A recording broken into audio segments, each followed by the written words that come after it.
दोस्तों, चीन के राष्ट्रपति शी जिनपिंग ने भारत के प्रधानमंत्री श्री नरेंद्र मोदी जी को खत लिखा। भारत सरकार के लिए आ गई है काफी बड़ी असमंजस वाली स्थिति। साथ ही चीन का भारत को मदद करने के लिए क्यों है इतना उतारू? आखिरकार इसको लेकर चीन को भारत में क्या है इंटरेस्ट? आखिरकार भारत को वो क्यों मदद करना चाहता है? और वहीं चीन के राष्ट्रपति शी जिनपिंग के पत्र का भारत सरकार ने क्या जवाब दिया है, जानते हैं इस पूरे मामले को इस वीडियो में। तो दोस्तों, इस वीडियो को शुरू से अंत तक देखिए। हेलो दोस्तों, मेरा नाम है राजीव और आप लोग देख रहे हैं टुडे हिंदुस्तान न्यूज। दोस्तों, हाल ही में चीन के स्पोक पर्सन ने कोविड-19 को लेकर भारत में बिगड़ते हालात को देखते हुए मदद करने की इच्छा जताई, जिसको लेकर भारत सरकार ने ना ही कोई सीरियस कदम उठाया, ना ही उस पर कोई टिप्पणी या उस पर कोई जवाब देना जरूरी समझा। जिसके बाद जब ये मोर्चा चीन के स्पोक पर्सन से नहीं संभला तो वहाँ के जो विदेश मंत्री हैं, फॉरेन मिनिस्टर हैं वांग यी, उन्होंने हमारे भारत के जो विदेश मंत्री हैं एस जयशंकर साहब, उनको खत लिखा जिसमें उन्होंने भारत को मदद करने की इच्छा जताई।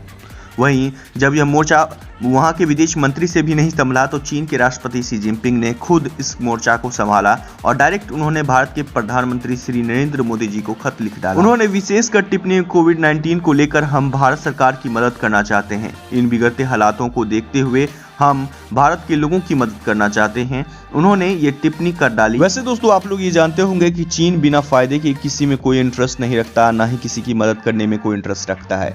तो ऐसे में चीन का सबसे बड़ा इंटरेस्ट भारत में कई सारे हैं। जी हाँ, बात कर ली जाए तभी वो भारत की मदद करने के लिए इस तरह से उतावला है।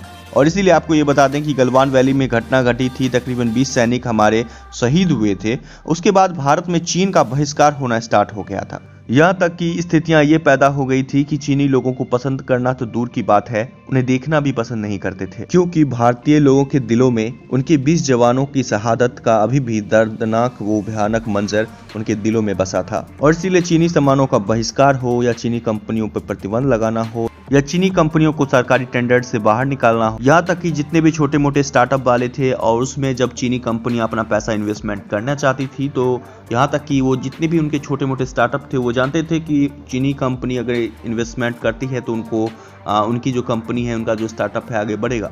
लेकिन फिर भी उन्होंने उन चीनी कंपनियों का बहिष्कार कर दिया, उनके ऑफर्स को रिजेक्ट कर दिया। वहीं आपको पता होगा कि भारत सरकार बैक टू बैक कई सारे कदम उठा रही थी राजनीतिक, कूटनीतिक, व्यापारिक, सैन्य स्तर पर, जिससे चीन को बैकफुट पर लाया जा सके। और उसमें भारतीय लोगों ने काफी बड़ा योगदान दिया, काफी बड़ा समर्थन किया, जिसका नतीजा ये निकला कि चीन को हार मानकर डिसएंगेजमेंट करना पड़ा गलवान वैली में। जी हाँ, बात कर ली जाए तो चीन को काफी बड़ा नुकसान हो रहा था भारत के लोगों के इस तरह के कदम से। और बात कर ली जाए चीनी सामानों को बहिष्कार से, वहीं दोस्तों बात कर ली जाए तो जिस तरह से सरकार ने भी उस पर दबाव बनाया, वहीं लोगों ने भी उस पर दबाव बनाया, जिसका नतीजा ये निकला कि चीन को लगने लगा कि भाई अब हमारा भारतीय बाजार में किसी भी तरह से रुख ले पाना पॉसिबल नहीं है और इसके लिए सबसे पहले भारत के लोगों के दिलों में जगह बनानी होगी। और इसीलिए वो बार बार भारत के लोगों के दिलों में जगह बनाने के लिए, सिंपैथी पाने के लिए वो फिर से मदद करने का ढोंग रच रहा है, जिसकी वजह से वो भारतीय कंपनियों, भारतीय बाजारों में वो पैसा भी इन्वेस्ट नहीं कर पा रहा था। वही बात कर ली जाए तो बहुत सारी ऐसी कंपनी थी जो कि चाइना में बसी थी,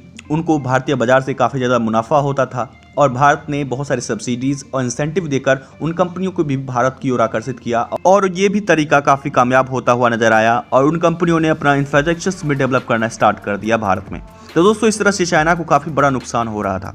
तो दोस्तों, बात कर ली जाए तो चाइना जितना सोच रहा था कि भाई गलवान वैली में जो घटना उन्होंने किया, उनको लग रहा था भारत टूटेगा, लेकिन भारत कई गुना ज़्यादा ताकतवर बनता चला जा रहा था। जिसके बाद अब चाइना ये सोच रहा है कि किस तरह से अब फिर से भारतीय बाजारों में अपना कब्जा हो, किस तरह से उनमें हम इन्वेस्टमेंट कर पाएं जिससे काफ़ी ज़्यादा मुनाफा कमा पाएं। क्योंकि आपको ये जानकारी के लिए बता दें कि आज के दौर में अगर चाइना अमेरिका को टक्कर देने की अगर कोशिश कर रहा है तो वो भारत की वजह से, और भारतीय बाजार में इतना ज़्यादा उसने अपना पैसा इन्वेस्ट किया और इतना ज़्यादा मुनाफा करना लगा, जिसकी वजह से उसका जो आर्थिक इकोनॉमी है काफ़ी ज़्यादा बढ़ गया था। और इसलिए वहीं जब भारत ने साथ छोड़ा तो उसका इकोनॉमी नीचे जाने लगा है। और शायद बात कर ली जाए तो अब वो फिर से भारतीय बाजार में अपना इन्वेस्टमेंट करना चाहता है, लेकिन अब भारतीय लोग होने नहीं दे रहे हैं।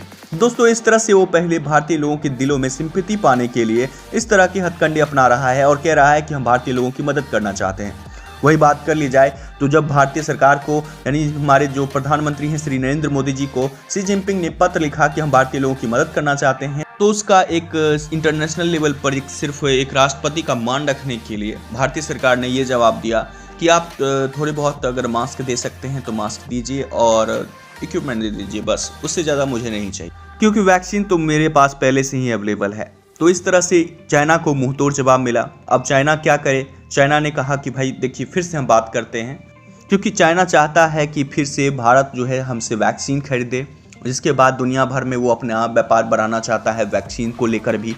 आपको पता होगा कि भारत बहुत ज़्यादा अब लार्ज स्केल लेवल पर वैक्सीन बनाना स्टार्ट कर रहा है, और इसीलिए शायद अब चाइना सोचता है कि किसी तरह से अगर भारत वैक्सीन लेता है तो दुनिया भर के और भी कंट्रीज हमसे वैक्सीन खरीद देंगे। वैसे दोस्तों भारत खुद इतना ज़्यादा वैक्सीन बना रहा है कि वो पूरी दुनिया को प्रोड्यूस करेगा। वैसे दोस्तों चाइना इस बार भी एक तीर से दो निशाने लगा रहा था। पहले तो भारतीय लोगों के दिलों में जगह बनाने के लिए वो मदद करने का ढोंग कर रहा था। वहीं दोस्तों अब जब भारतीय सरकार ने वैक्सीन लेने से मना कर दिया, इनकार कर दिया, तो उन्होंने कहा कि चलिए फिर से हम बात करते हैं। जी हाँ, तो इस तरह से चाइना जो है तो सिर्फ मदद करने का ढोंग कर रहा था, और अपने व्यापार को बढ़ाने के लिए वो भारत को रिक्वेस्ट भेजा था कि आपको हम मदद करना चाहते हैं, आप हमसे वैक्सीन लीजिए।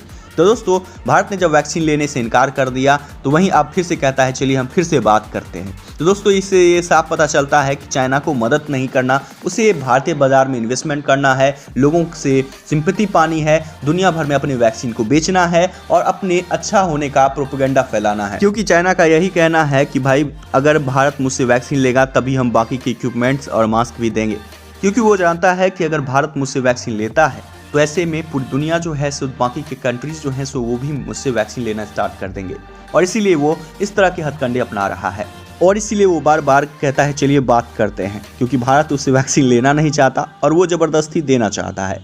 तो दोस्तों इस पर आप क्या सोचते हैं? आपको क्या लगता है, क्या भारत को क्या करना चाहिए? वैसे इस पर जो डिसीजन लेना होगा वो एक्सपर्ट्स और डिप्लोमेट्स ले लेंगे। वैसे दोस्तों आपको क्या कहना है, आप क्या सोचते हैं इस बारे में? नीचे कमेंट्स में अपनी ओपिनियन जरूर शेयर कीजिए। साथ ही दोस्तों अगर आप इस चैनल पर नए विजिटर हैं तो चैनल को सब्सक्राइब कीजिए और चैनल के साथ बने रहिए।